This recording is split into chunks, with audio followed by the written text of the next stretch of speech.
Hi honey, I'm home. Did you miss me?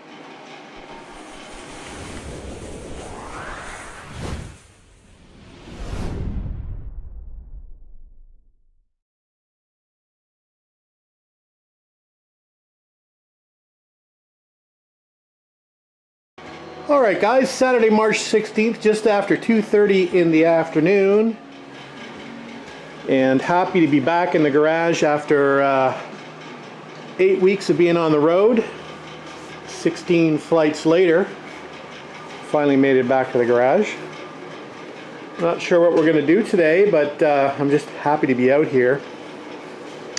I have to figure out where we left off. It's always difficult to get back into a restoration after you've been away from it for a little while. So I think what I'm going to do is just spend a little time out here and chill and refamiliarize myself with the car. Maybe put a few things away, get the batteries back charging on the chargers. I'm doing a little cleanup. I know that I was out here stripping fenders, and I could tell that by all the red dust that is everywhere out here, coating the floor, the car, the tools, everything. I really wish I could get the garage doors open, but that's going to have to wait for another probably 3 or 4 weeks. It's still trying to be spring here, but it's snowing today. It's about a high of -2. And we got these big fluffy flakes coming down, so still a bit of snow on the ground. We had some warm weather here this week, but it's gone back cold for the weekend. It looks like it's going to be improving next week, but like I said, it'll be a few weeks before we get the garage doors open, so we can get this place cleaned out really well. Anyway, I'll stop rambling and I'll bring you back when I've decided what I'm going to do.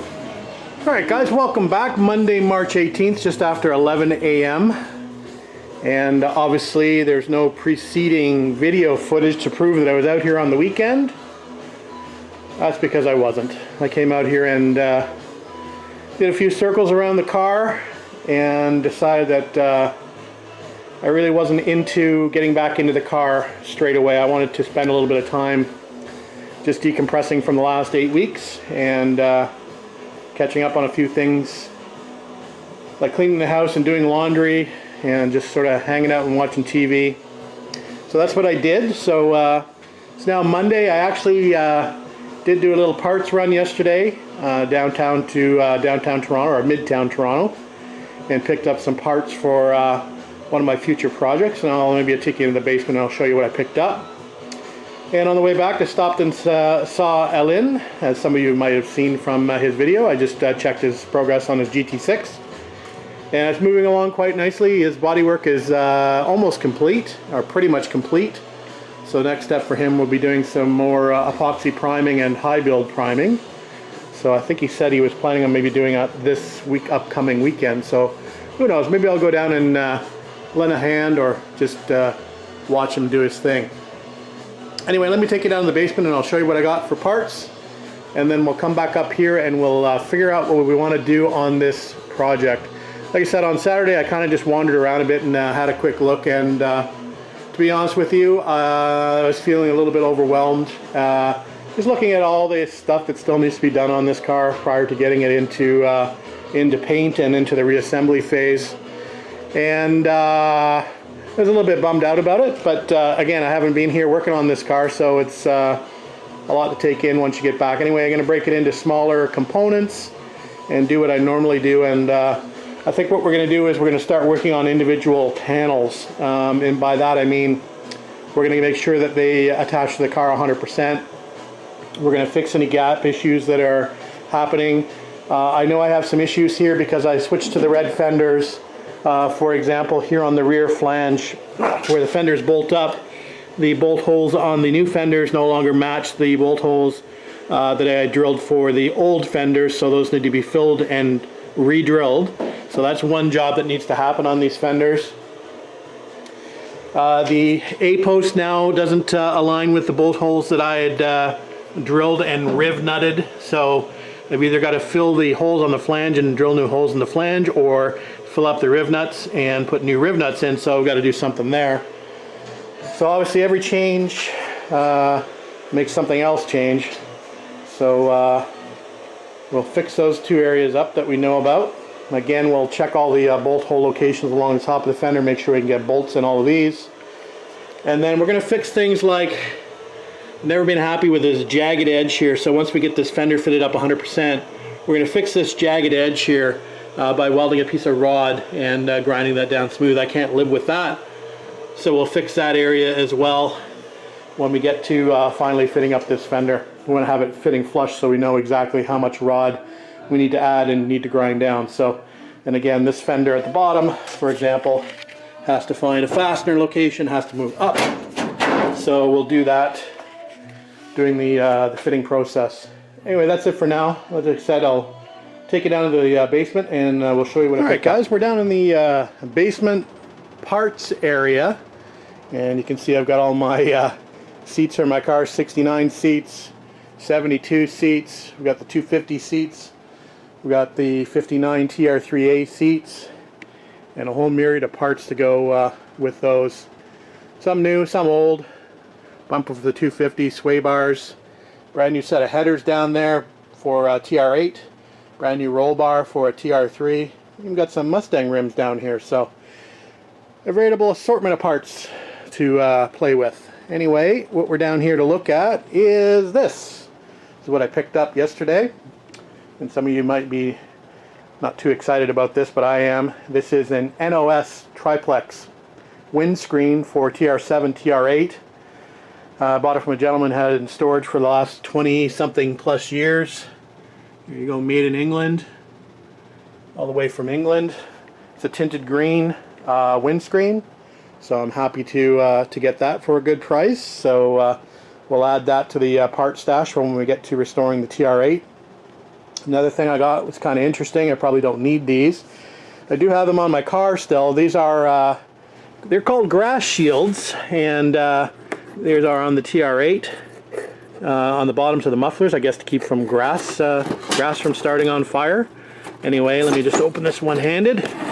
So there is a brand new pair of or set of grass shields for the exhaust. Like I said, I don't know if I'll ever use these, but it's nice to have them just in case. They can always go with the car when it's sold if I decide not to put them on. Like I said, I'm probably going to be running a set of headers.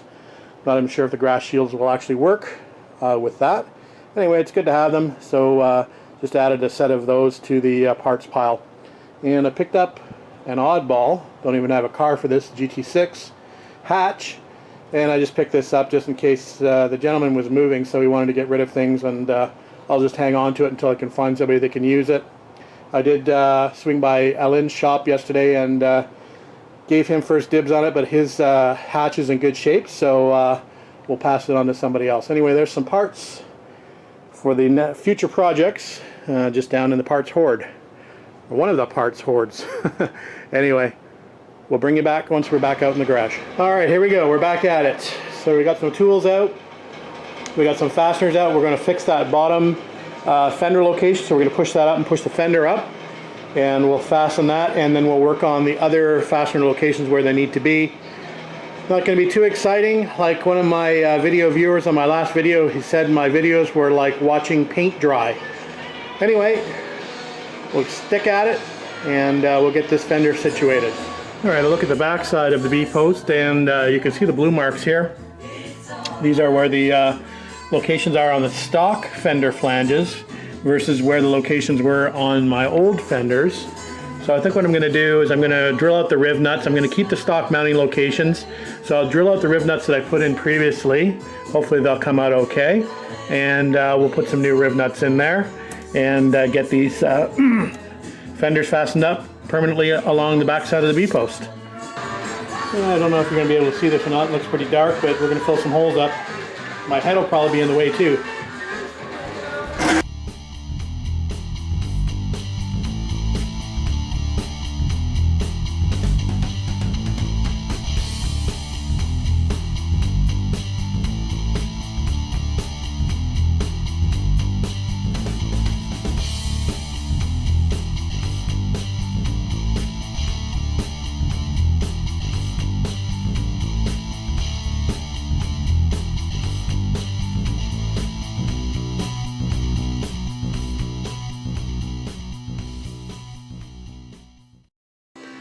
All right, the top two rib nuts are back in, and we're just going to fit the fender back up and drill the last hole. The previous hole was very close to where the rib nut was, so we filled up that area. Probably not can't be able to see that, it's a little dark. And we filled up that area. We'll mark it out again, and we'll re-drill that and fit the last rib nut. And then we'll call this B-post done, except for this flange here, which I've cleaned up a little bit. Just ground it down and getting ready for that addition of that steel rod.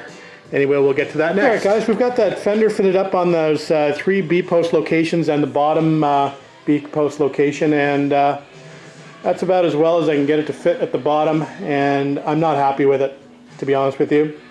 I don't really have an option of cutting and shortening the fender. That's not going to work, so I'm seriously considering doing what we did on the other side and doing a cut along the top of the sill and bending that out to match both the rear and the front fenders.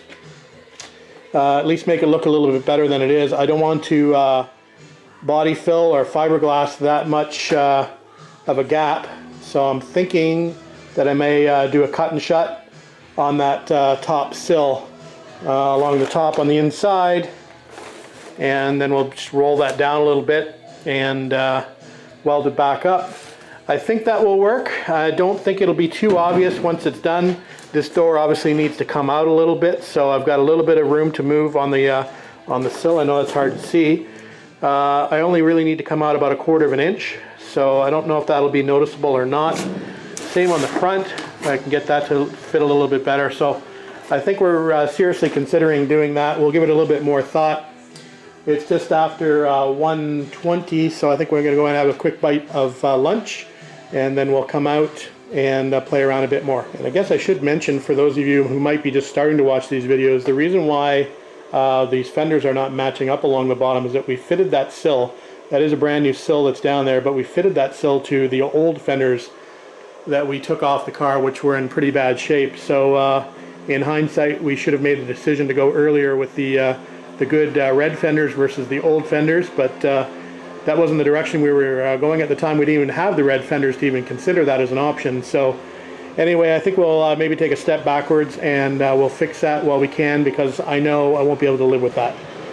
All right, we're back from lunch, and we're going to go ahead and do a cut and shut on that sill to move down the, pull it down and pick up this gap a little bit. So we're going to remove the front and rear fenders, and we're going to take the door off as well, so we have access to be able to make those cuts. So we'll go ahead and do that, and I'll take you along through a few of the steps as we go through the process. Alright guys, front and rear fender are off, door is off. We've got our cut line marked out on the sill, so we'll cut it all the way along and then down on either end. Then we'll pull that out to sort of meet the bottom curvature of the fenders at the front and the rear, and then we'll probably put a thin sheet of thin strip of metal in there and weld it back up, grind it down. Bob's your uncle. That's what we're hoping for anyway. We'll bring you back. Alright, no going back now. There's the cut all the way along, and that's just naturally opened. I haven't actually spread it, so anyway, we'll position it where it needs to be. We're going to obviously have to fit the fenders back up, so we'll go ahead and we'll do that now. And then what we'll try to do is, when we find the location that we're looking for, we'll try to put a tack on it, probably just at the end here to keep it from closing up. Then, like I said, we'll make a small strip of metal. I think it's going to be a little too wide to just do a stitch with the welder, so we'll probably put a thin piece of metal in the groove once we figure out how far we need to split it.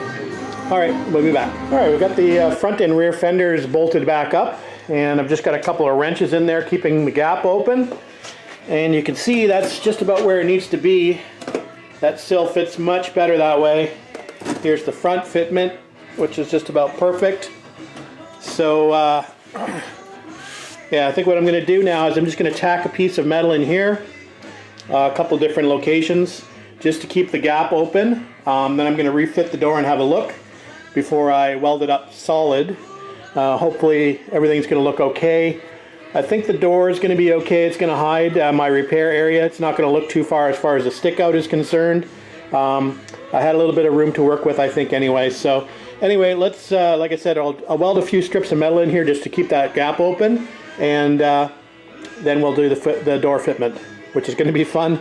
I always have trouble putting the door on myself. It's a little heavy and awkward, but we'll do what we have to do. All right, I'm digging the way the sills fit now. They fit as they should have fit before.